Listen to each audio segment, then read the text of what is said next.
Hey, it's Sparky Fifer, 1250 AM The Fan, beautiful Milwaukee, Wisconsin, along with my guy Nathan Marzion. You can follow Nathan on Twitter at Nathan Marzion. You can follow myself at Sparky Radio, another edition of Green and Growing. And of course, when we talk about Green and Growing, you can download it on your Odyssey app or wherever you download your favorite podcast app. This, I think, you could consider maybe a trap game with the Boston Celtics looming next. And we'll get into our Bucks Celtics preview coming up a little bit later in the podcast. We'll also get into the Bucks and their clutch shooting numbers. Nathan Marzion had a tweet about that earlier in the week. We'll get into that too in our second segment. But I'm going to first start off talking about the Mavericks and the Wizards. We'll start off with the Wizards first, as that game just ended here on Monday night as we record this. It appears that Giannis and Lillard have kind of figured this thing out a little bit because both of them have offensively been able to get going. One of those adjustments, because Damian Lillard asked the head coach to make the adjustment, was he wanted to play the whole first quarter and not get pulled.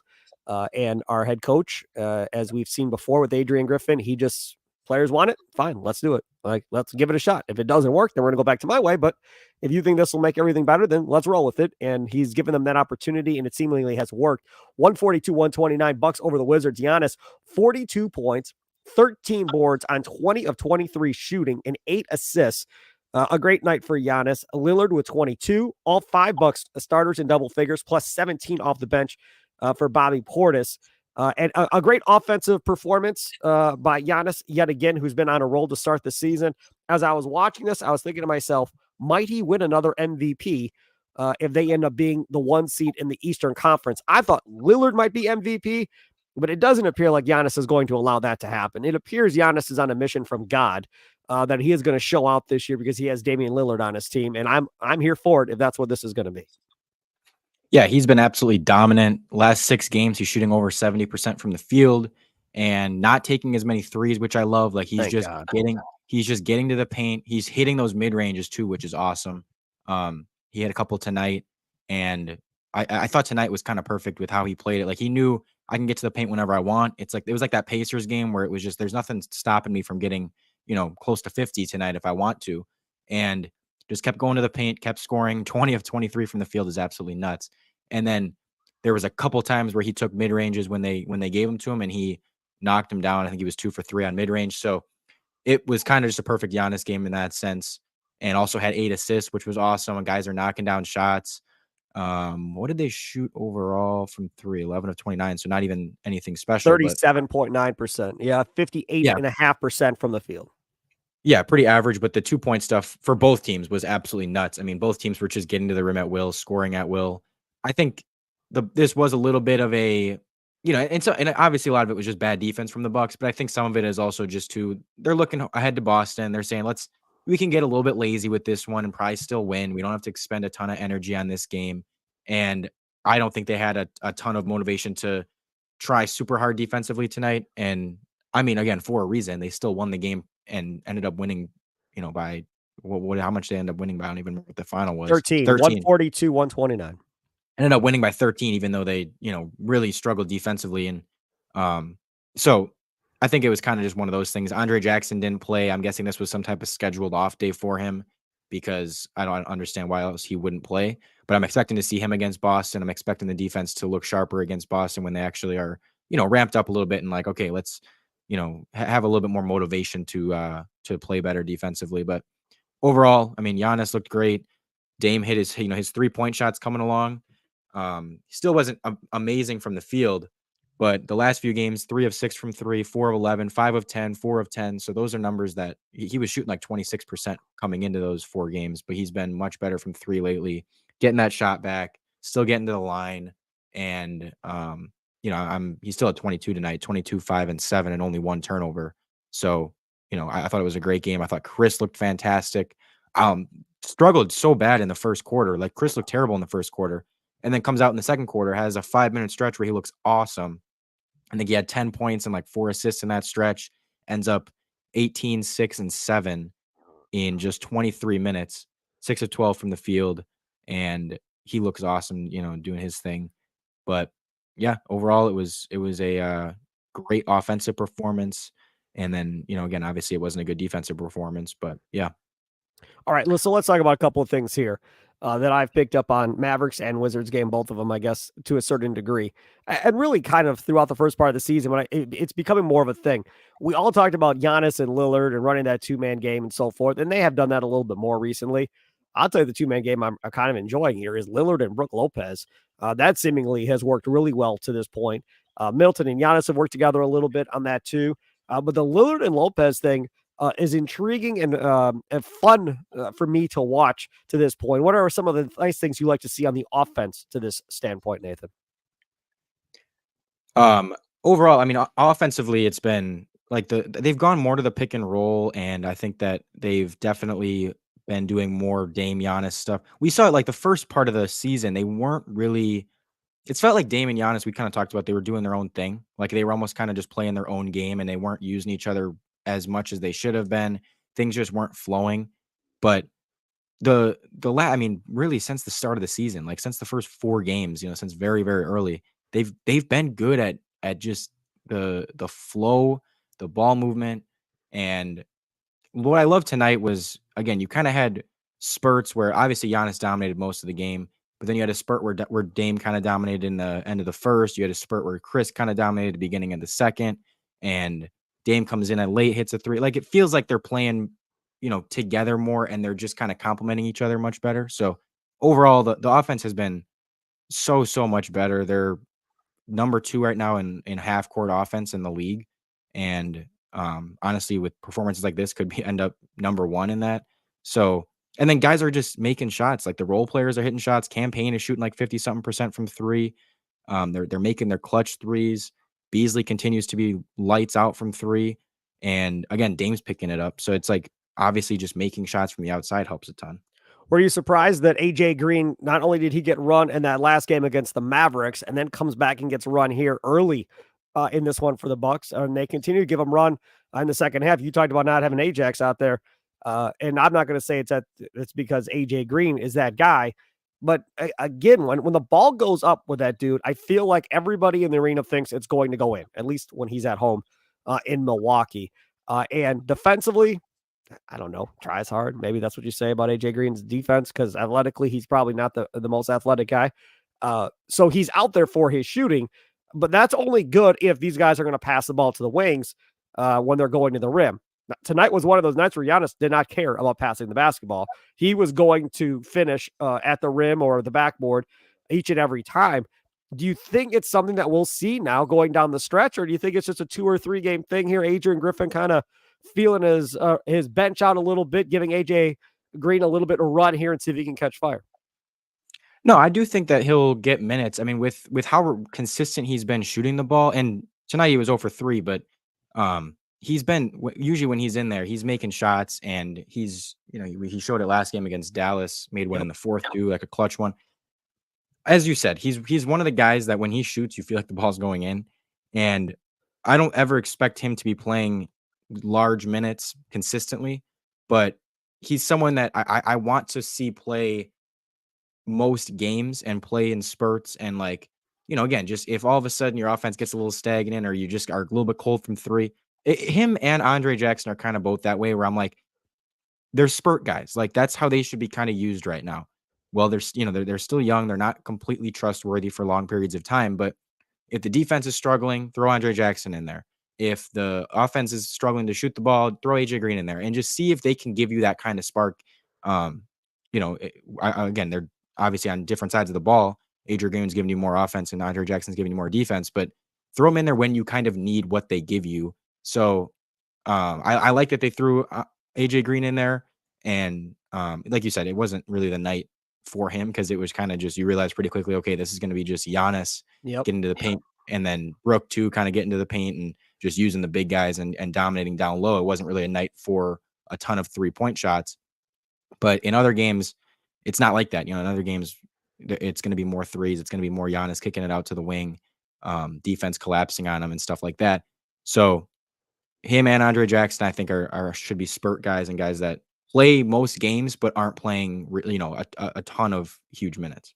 Hey, I don't want to point out that you're maybe shortchanging our guy Andre Jackson a little bit, but he's hit a couple from downtown now, Marzion. Right. He's hit a I couple, know. and every time he hits one, you kind of hear Marcus Johnson like, "Whoa!" Like he doesn't Oh, expect it to go in either when he shoots it, like everybody else. But he's hit a couple here. I mean, if he becomes a 3-and-D player, okay, now you legitimately got something. He's shown he can pass. He's shown that he can play some defense. He fouls a bunch, but that's to be expected for a guy that's asked to play defense. And that's something that Griffin has said from the start. This is not Mike Budenholzer where I'm going to yell at you if you foul somebody.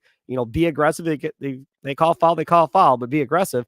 And he's been aggressive, and he's had good minutes to this point of the year, even though he didn't play against the Wizards. Yeah, absolutely. And I know he's hit his threes, but it's not something I'm counting on to continue. I mean, the shot's still ugly, and it's just he's never been a reliable 3-point shooter throughout his basketball career so far. I mean, I could be wrong on that. Maybe he just randomly makes 40% of his threes in the NBA, but it's just not something I want to count on him being a 3-point shooter for us. But props to him that he has done that so far and hit his, limited amount of threes. Because that was not something I expected. No, not at all. What about your guy, Bobby Portis, being in the running for sixth man of the year early on? This dude has been just all offense off of the bench so far this year. Like every night you look, he's in double figures. And he's doing something, whether it's at home, whether it's on the road, in double figures again tonight for Bobby Portis. He's playing as well as you possibly could ask him to play from an offensive standpoint. Yeah, and I mean, I told you during the offseason pretty much because I've been vocal about wanting to, try to trade Bobby and see what you can get for him and turn him into a defensive guy.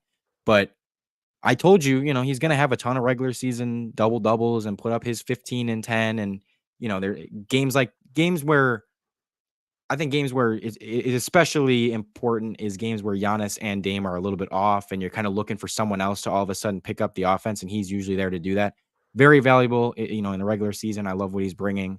And he's been, he's definitely been a reliable bench scorer for us. So, I mean, I'm still in the try to possibly trade him to get a defender camp, but I am pleased with his offense. But again, I've never once been like, I want to trade Bobby because he sucks offensively. No, Right.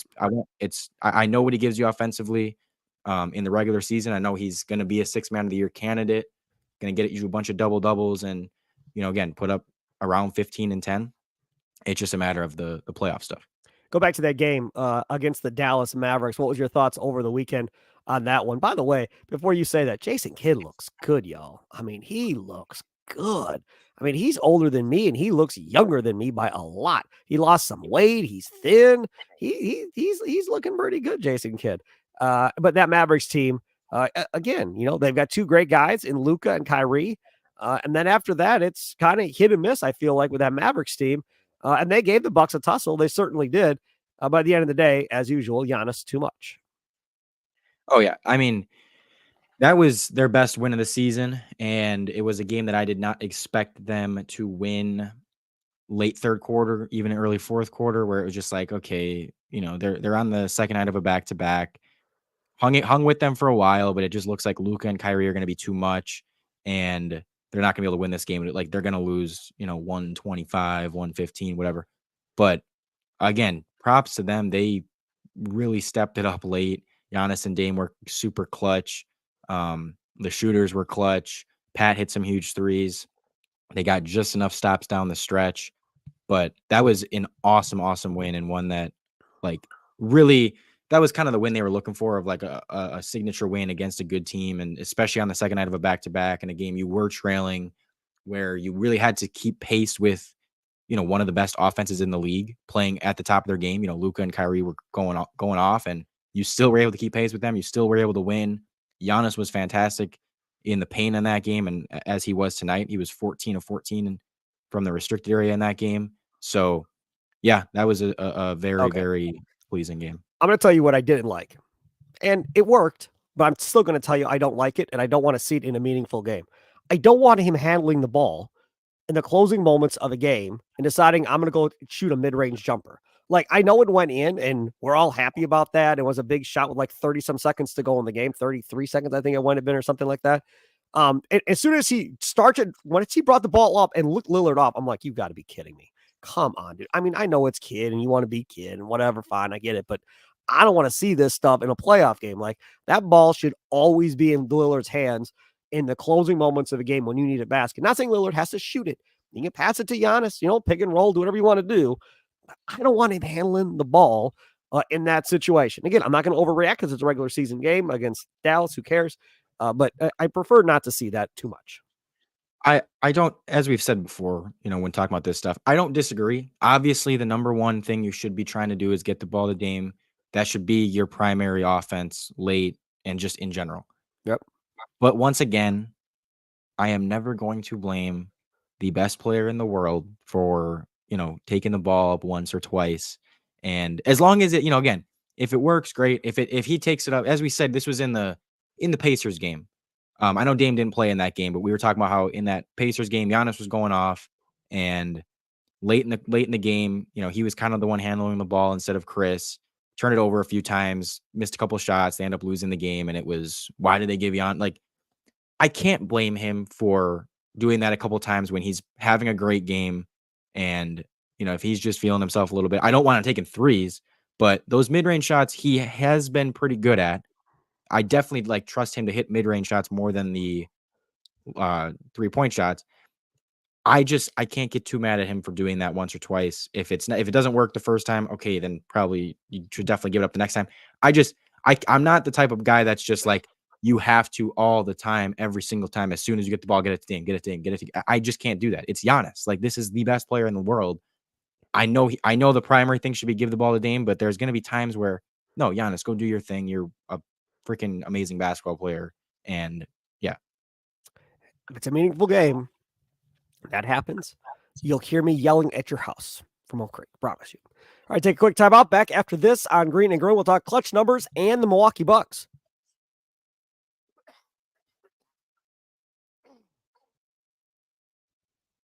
All right, back on Green and Growing. Make sure to download Green and Growing on your Odyssey app, wherever you download your favorite podcast ad. Also, you can stream us on the Odyssey Sports YouTube page as well. Earlier this week, our guy Nathan Marzion put out a tweet about the Bucks' clutch shooting numbers. I believe it was after the Mavericks game this weekend, if I'm right on that, Nathan Marzion.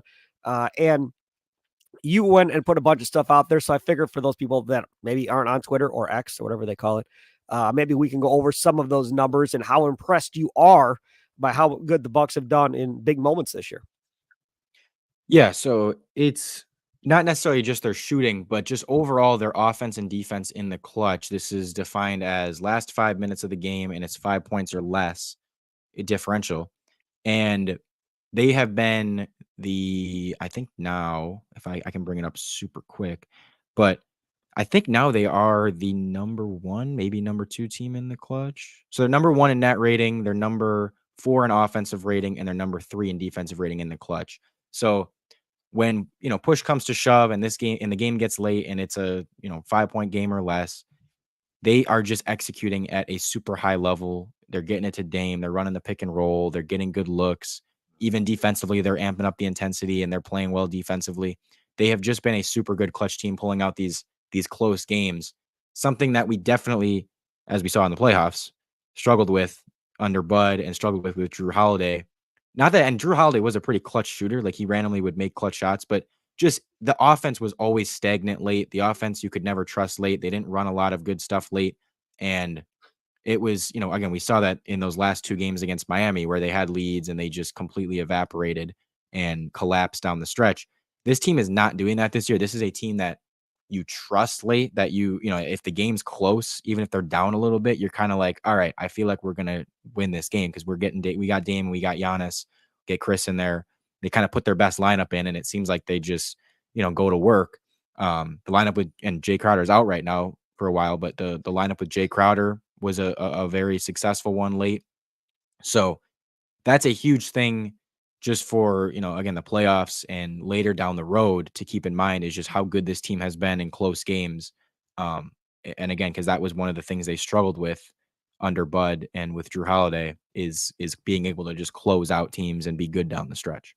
How much credit are we going to give to Adrian Griffin if this continues throughout the year, where this team is able to, win close games in the end by hitting big shots in the last minute of a game, last 30 seconds of a game, versus how much of this is going to be, man, see, I told you Dame Lillard's a bad man. That's what he's going to bring. Because I'll tell you what I think is going to happen. I think Adrian Griffin's going to get zero credit for every game they win at the end. It's going to go all on Lillard or Giannis if he hits a big shot, or Middleton, more so than anything else. I think the only chance Griffin's even talked about in this scenario is if they end up not being able to get a shot off in the end of a game scenario, or they don't get a good look in an end of game scenario.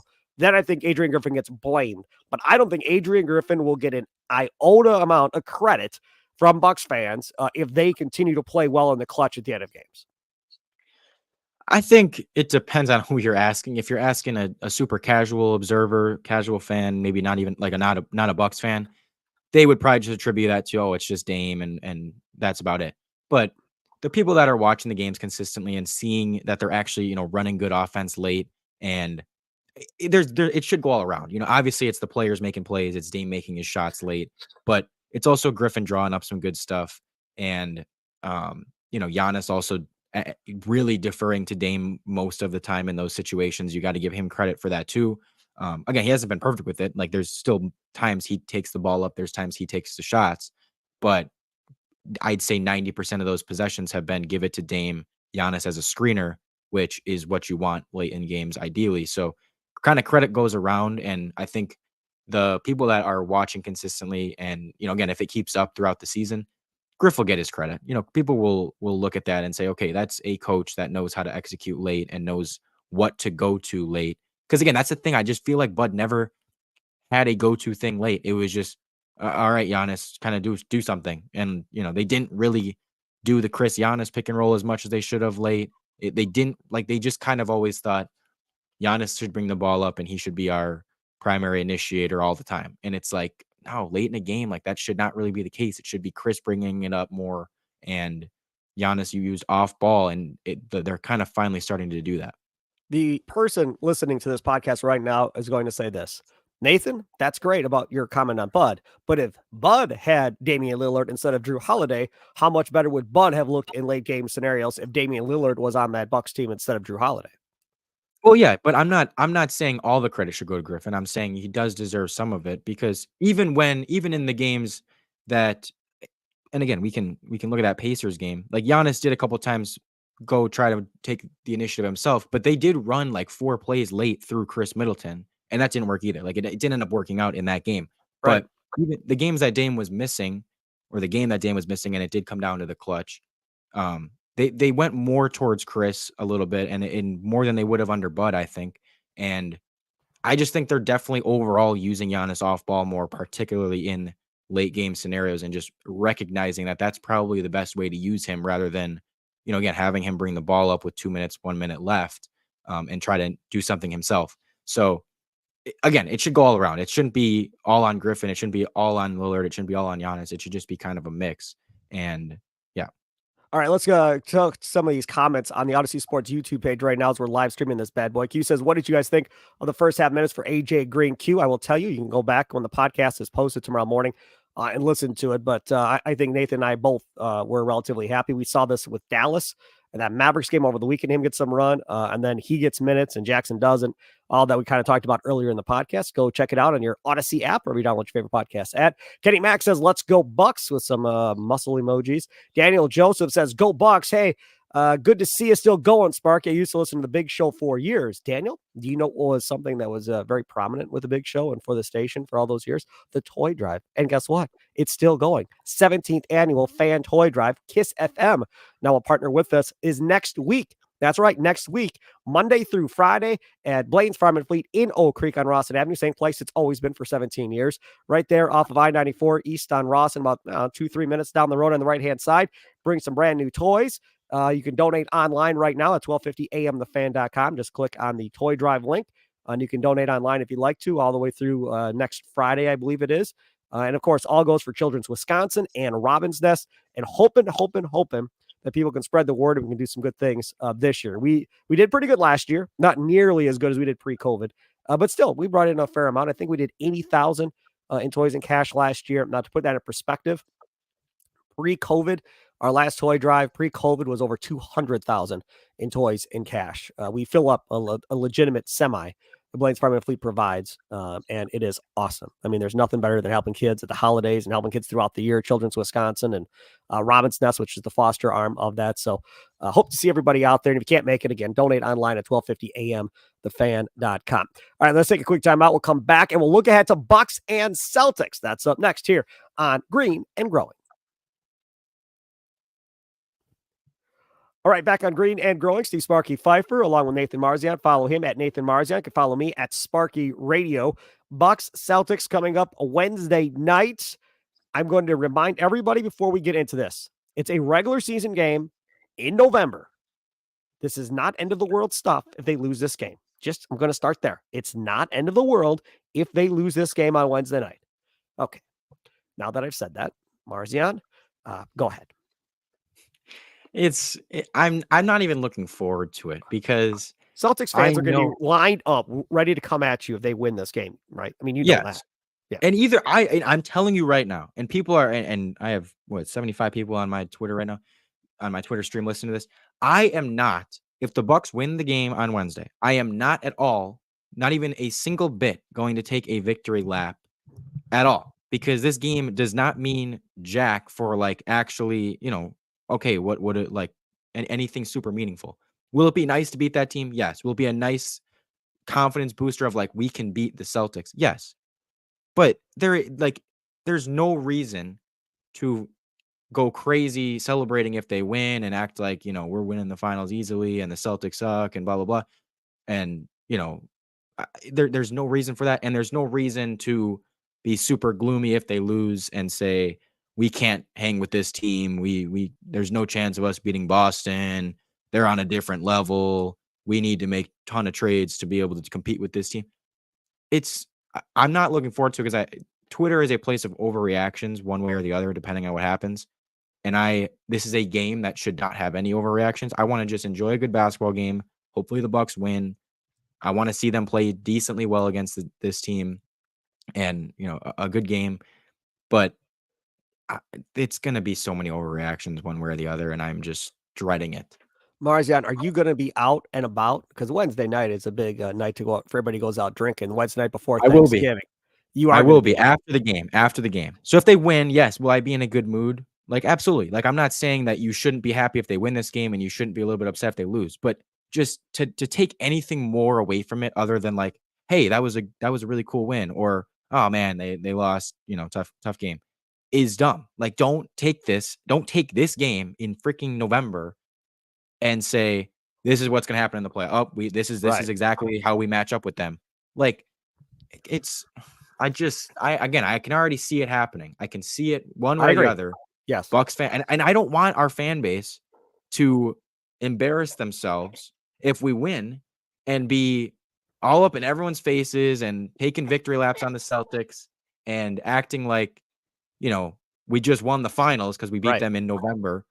Because that's just like, no, like we shouldn't do that, and all right, let me ask you I'm not going to tweet. I'm telling you right now, and I'm going to say this before the game.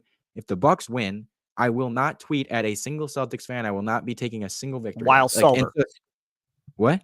Yeah. Okay. Get a few drinks in me, and maybe I'll tweet something a little bit edgy. But it will not be like I will not be victory lapping, and that's why I'm gonna laugh when I know if we lose, and I'm predicting us to lose. The Celtics just lost. I think they're gonna play better on Wednesday. I think they are the better team right now, and so I'm predicting us to lose. And I know Celtics fans are gonna jump in my mentions and take every victory lap possible and act like this is the NBA Finals and we just lost to them. Let me ask you this: that 48 minutes podcast that had Giannis on it, remember? Earlier, was it later in the offseason? I think it was, whatever the case was. We had Bruce on from there, a former ESPN executive for like 30 or 40 years, whatever the case. Maybe he has a ton of stories, all that. I think he's writing a book. He reached out to me because he wanted to come on our podcast and preview the Celtics, but we were doing it tonight, and they're recording their 48 minutes podcast tonight as well. So can't do it. But he asked me something, and I'm going to ask you, Nathan Marzion, what he asked me. He texted me this. And I'm not going to tell you my response. I want to see what your response is first. And remember, now, Bruce, he is a Celtics fan. He's lived out on the East Coast his whole life. He says, I would ask you this. Although I know how much you needed to get Lillard, is there a part of Milwaukee fandom that would want a do-over if they knew Boston would get Drew as part of it? I said, no, that does not exist. But I will ask you, if you knew Drew was going to Boston, would you still make the Lillard trade? Now, let me. I think I would make that 101 times out of 100 if I had to estimate. That I hate that. I hate that narrative. I hate that like, oh, the Bucks maybe secretly made the Celtics better and it decreased their chances of winning by making the Dame. Like, get out of here. They knew trading Drew. There's a chance he can go anywhere. Like, they Yep. know that. They're not like, they don't have some agreement that Drew's not going anywhere else, and that's the only reason they made the trade. Like, they know, okay, Drew could very well end up in Philly. He could end up in Boston. He could end up anywhere. It doesn't matter. We wanted Damian Lillard. We wanted to have the better point guard. We wanted to get a better player on our team. Like, there's not anyone that thinks like we would feel worse playing Boston when we have Lillard and they have Drew than us having Lillard and them not having Drew, or than us having Drew and them not having Drew. Like, we are in such a better shape, in my opinion, and I think most would agree. Just going into the playoffs and in general with Lillard, we don't have to do this comparison of, well, the Celtics with Drew and all this stuff. Like, I think it was a good move of the Celtics to get Drew. I think that they countered us nicely, but not a single part of me when that happened was like, oh man, I would do over that trade. I'll Not a say single this. part. If the Celtics got Lillard and the Bucks stayed with Drew, that would have been different. Then that would have made them a serious threat as far as being the favorite to win the East. That would have been a problem for the Bucks, even though you said it, and I agreed with you when you said it before we knew this was going to happen, that, well, let's say Lillard does go to Boston or Miami or whatever, that the one guy that you would want to put on the floor to defend Lillard, who matches up the best with him, is Drew Holiday. That's why, from a Celtics fan standpoint, yes, they got Lillard, but we got probably the best chance we have of defending this dude one-on-one. Bruce's response to me was, well, it's all about the intangibles, Sparky. Okay, I agree with you. He's a good dude, like great locker room guy, whatever.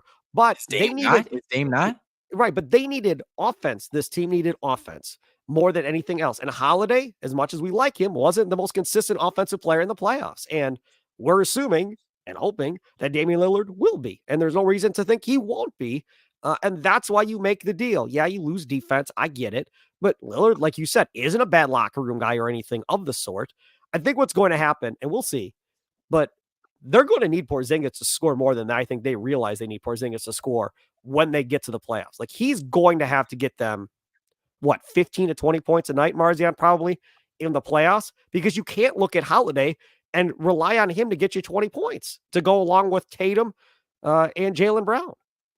Yeah, and Porzingis has been scoring decently well. I mean, he's averaging almost 20 right now. Yep. And That's Drew's different only in the averaging, playoffs.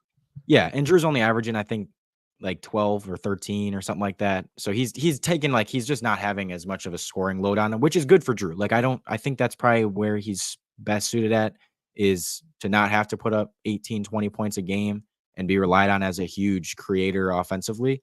But again, just to go back to the whole Dame Drew thing, it's like, yes, absolutely. Drew is the best defender of Dame. Drew is the one guy, if you could handpick a player in the league to say, we're in a series against Dame, we need a defender, you're picking Drew Holiday. And again, it was a good counter by the Celtics to get Drew Holiday. But I'd rather just be in the position of the team with Dame. Like, it doesn't make it that they're in a better position than us. It's just like, all right, cool. You have Drew, good move. Best of luck that he can stop Damian Lillard in the playoffs. But I'm putting my money on Drew Holiday, or I'm putting my money on Damian Lillard. I'm putting my money on the better player that is going to come through, and having Dame and Giannis, and we see how good the offense is now and how much that's clicking. That, like, again, that whole narrative of like that was somehow a bad trade because Drew went to the Celtics. I'm so sick of that, and that's the only reason that I really want to see. That the only thing that'll make me really, like, maybe take a couple shots at it tomorrow, He's not going to contain himself on Wednesday. It's not happening. I will. If I'm, I'll be a little bit drunk at later on in the night, and if we win and Dame just torches him, like, I might take a little bit of a jab of like, oh yeah, they didn't get better from the Dame trade though. Something just casual like that. Right. But again, I'm not at all going to treat this as though like, oh, we won. We're the better. We are so much better than Boston. They have no chance against us. Haha. Look at all you like taking victory laps. No, it's not happening. I am waiting. We wait until May to take any victory laps. Once we kick their butts in the playoffs, that's when you take a victory lap, because that is the only really thing that matters. These are just good tests. These are fun tests. These are fun to see where you're at, but it ultimately will be extremely meaningless come May. As we close this out, it's 9:02 here on Monday night. Badgers got a win against Virginia today in college basketball, and Marquette and UCLA tip off at 10:30 Central Time. Marquette after dark. At night, 10:30 Central Time. Are you effing kidding me? Seriously? I mean, I know they're in Maui and it's Hawaii and all that stuff, but how in the world are you burying Marquette UCLA at 10:30 at night? And it's 11:30 at night on the East Coast. That's where all your big markets are that you're trying to cater to. You bury this thing? Like, I don't know. I think that's horrible. I mean, I'm going to watch it, obviously, but I still think it's horrible. Absolutely horrible. Marquette looks good, though. They're going to be a team to contend with for the Final Four, I would think, at this point, as long as they stay healthy. I'm not going to ask Marzion. We all know what he thinks. Follow him on Twitter at Nathan Marzion. Follow me at Sparky Radio. Thanks for listening to another edition of Green and Growing. Download on your Odyssey app. Maybe download your favorite podcast app. We'll talk to you next time, everybody. Have a good one. Enjoy the rest of your day.